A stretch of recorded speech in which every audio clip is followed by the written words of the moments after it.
మంత్రి సీతక్క గారు రహమత్ నగరు, బోరబండ ఇవన్నీ తిరుగుతూ ఉన్నారు. నేను సీతక్క గారిని ఒక్కటే ప్రశ్న వేస్తున్నా, అమ్మా సీతక్క గారు, మీ సంరక్షణలో ఉన్న జువెనైల్ హోమ్ సైదాబాద్, ఈ సైదాబాద్ జువెనైల్ హోమ్లో 10 మంది చిన్నారులను అక్కడుండే ప్రిన్సిపల్ లైంగికంగా దాడి చేసి అత్యాచారం చేస్తే ఆ పిల్లలు వాళ్ళ తల్లిదండ్రులకు చెప్పుకునేదాకా కూడా ఈ విషయం ఎవరికీ తెలియదు.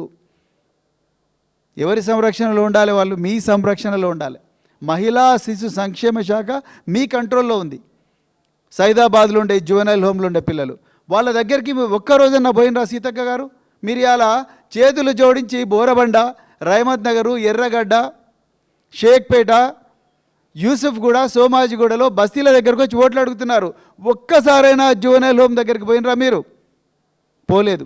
ఒక్కసారైనా మరి ఇలా మహిళ ఈ బాలల హక్కుల సంఘం సీతా దయాకర్ రెడ్డి గారు, మీరు ఒక్కసారైనా జువెనైల్ హోమ్ ప్రిన్సిపల్ గారిని కానీ, లేకపోతే డిస్ట్రిక్ట్ చైల్డ్ వెల్ఫేర్ ఆఫీసర్ని కానీ, director women and child welfare గారిని ఒక్కసారైనా పిలిపించినరా?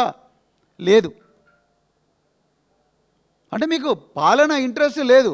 పిల్లలు ఏమైనా అత్యాచారాలకు గురి కానీ, పిల్లలు 110 మంది చావని, వాళ్ళు బాయిల పడి చచ్చినా పర్వాలేదు, వాళ్ళు ఆత్మహత్యలు చేసుకొని చచ్చిపోయినా పర్లేదు, మీకు మాత్రం ఓట్లు కావాలి జూబ్లీ హిల్స్లో.